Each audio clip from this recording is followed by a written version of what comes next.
Witam Was, moi drodzy.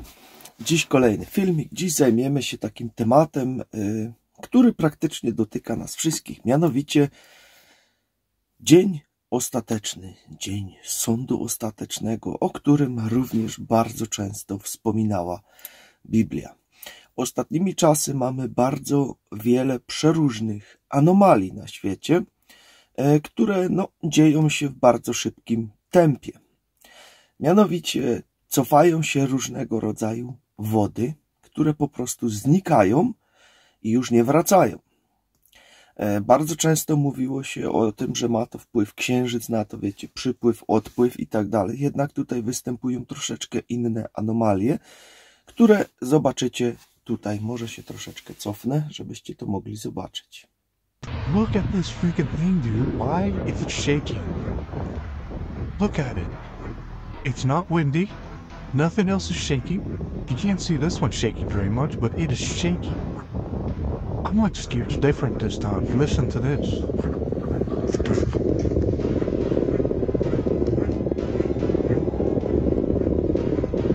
It took about 20 seconds.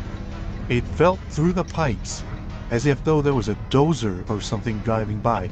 And there's none of that. I'm here by myself. And after letting go of it,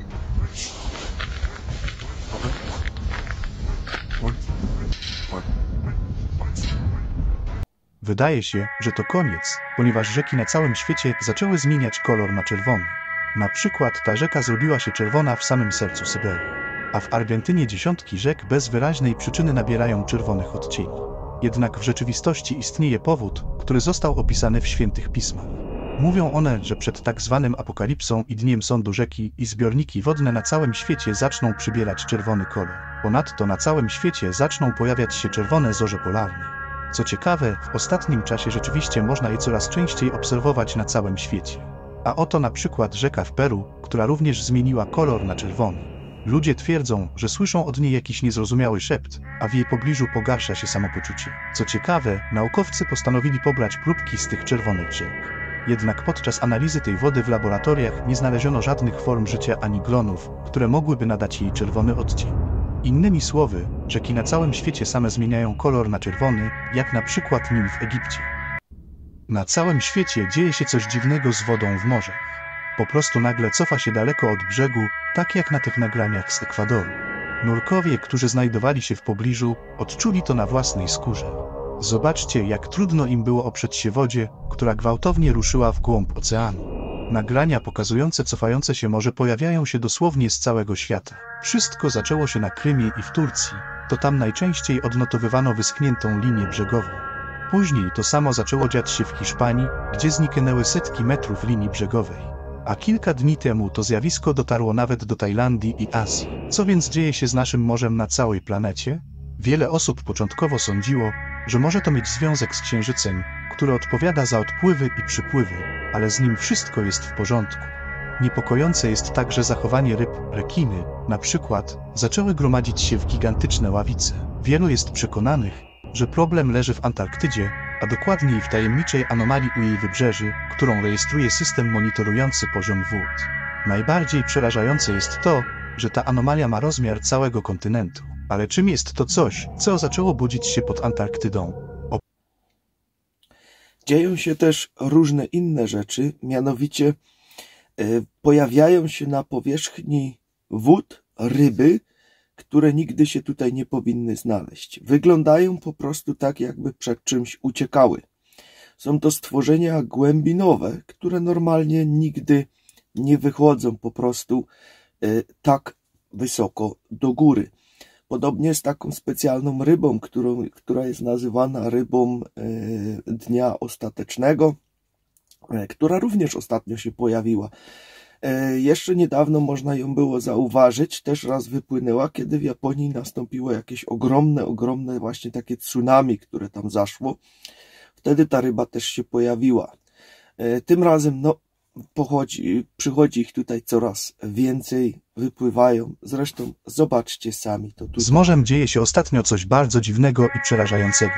Przyjrzyjcie się tej upiornej rybie, uchwyconej niedawno na płytkiej wodzie. To tak zwana ryba żabnica, ryba wędkarz. Problem w tym, że ten gatunek żyje na głębokości około 3000 metrów i nigdy wcześniej w historii nie wynurzał się tak wysoko ku powierzchni. Ale przed czym ona ucieka? Na tych nagraniach z plaży w Kalifornii surferzy odkryli głębinową rybę sądu ostatecznego, która została wyrzucona na brzeg. Ten gatunek jest uważany za zwiastun katastrof. Ostatni raz został uchwycony przez nurka w pobliżu wybrzeży Japonii, a wkrótce potem miało tam miejsce potężne trzęsienie ziemi, które wywołało ogromne, niszczycielskie tsunami. Tymczasem na wybrzeże Indii wyrzucane są miliony małych ryb. Jest ich tak wiele, że tworzą wręcz rybne fale. Ale przed czym one wszystkie uciekają? Istnieje teoria, że winna jest Antarktyda, a dokładniej pewna tajemnicza anomalia u jej wybrzeży. Nagrania, które widzicie na ekranie, pochodzą z serwisu monitorującego wysokość fal. Jak widzimy, na północy Antarktydy pojawiła się dziwna anomalia wielkości całego kontynentu. Ale czym jest to gigantyczne stworzenie, które zostało zarejestrowane w pobliżu Antarktydy? O co w tym wszystkim chodzi, moi drodzy?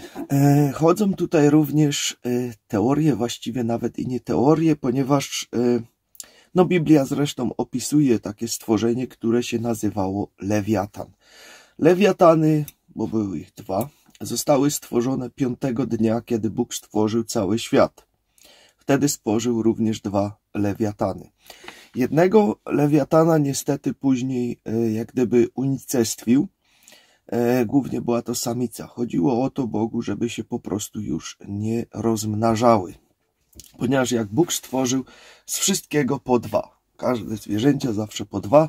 Również mamy ten motyw w Arce Noego, która była też również ocalało z 2 i właśnie w tym czasie no, Bóg po prostu unicestwił jednego lewiatana. Są też również jak gdyby teorie, że lewiatan posłużył, właściwie jego zmiażdżona głowa posłużyła po prostu za pokarm dla ludzi, którzy te 40 lat wędrowali przez tą pustynię.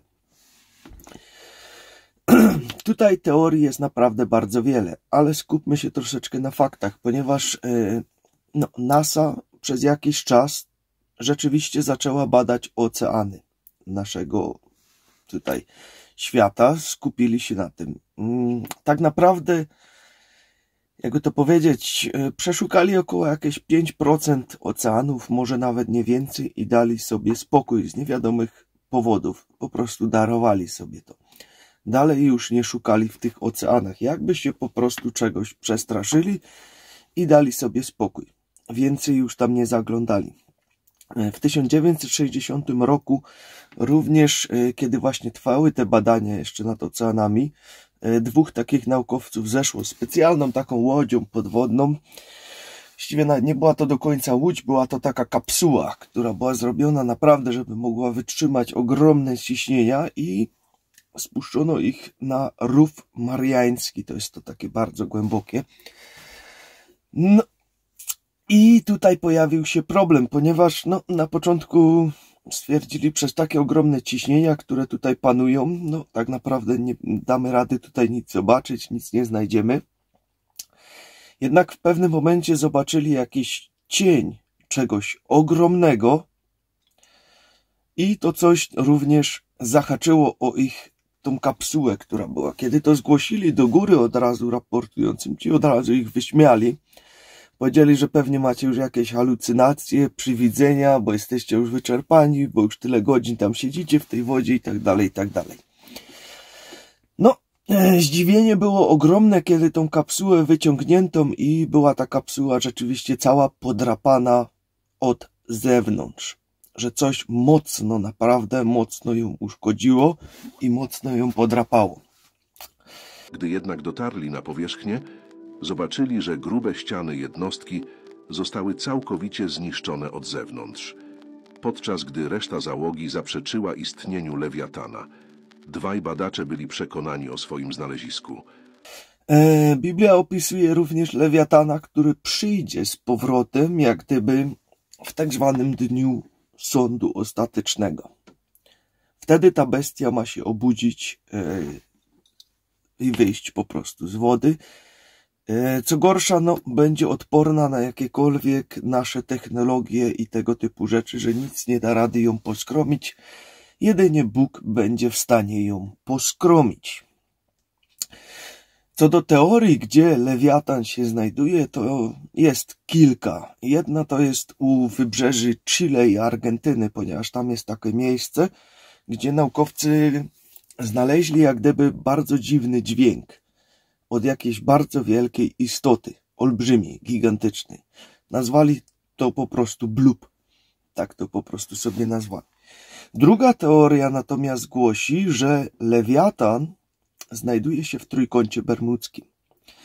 Trójkąt Bermudzki, jak wiemy, jest to miejsce, w którym dzieją się przedziwne rzeczy. Kompasy wariują, samoloty tam znikały od lat, statki tam znikały. Większość teraz takich lotów czy przepływów statków omija to miejsce szerokim łukiem, żeby po prostu już nikt tam nigdy więcej nie poszedł, ponieważ dzieją się tam przeróżne dziwne rzeczy. I tu właśnie również jest to podejrzenie, że może się tam właśnie znajdować Lewiatan w tym miejscu. Jaka będzie prawda, co tak naprawdę przyniesie nam przyszłość, to już przekonamy się o tym sami. Takie informacje chciałem wam przekazać na ten temat, ponieważ są to dość ciekawe informacje, specyficzne informacje, które Biblia szeroko opisywała właśnie Lewiatana. Ile w tym będzie wszystkiego, to się przekonamy na własne oczy, ponieważ wiele jest tutaj takich informacji podawanych, że może to być nawet jeszcze i w tym roku, chociaż z tymi obliczeniami to różnie bywa, ponieważ wiemy, że wiele naszych dat zostało również jak gdyby nagiętych, że tak naprawdę nie jest tak, jak ma być, ale to znów temat na troszeczkę inny film, jeżeli chodzi o te daty, ponieważ tutaj też się wiele nie zgadza w tym wszystkim. Jeszcze jest jedna z teorii, że jeszcze ma przyjść w tym roku wielki rywal Lewiatana, jednak nie wiem do końca skąd, i ci dwaj mają stoczyć jakąś wielką bitwę razem, która nie pozostałaby bez efektów na nas, kiedy dwa takie wielkie stworzenia zaczęłyby ze sobą się szarpać, ponieważ według różnych przekazów Lewiatan może mieć nawet i 8000 km długości. Także to możecie sobie wyobrazić, jakie to jest ogromne.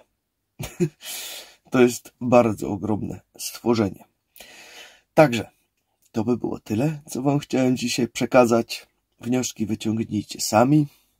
Oczywiście nie straszymy tutaj nikogo, tylko chciałem wam to tak przytoczyć troszeczkę ciekawych legend, faktów, historii na temat właśnie tej dziwnej bestii Lewiatana.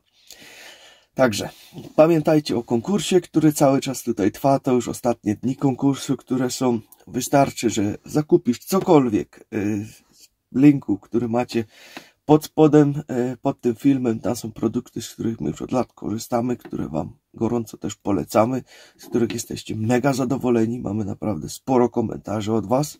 Zasypujecie nas tymi komentarzami. Oczywiście praktycznie wszystkie pozytywne, że jesteście z tego bardzo zadowoleni, odmieniło wasze życie i tak dalej, za co serdecznie dziękujemy.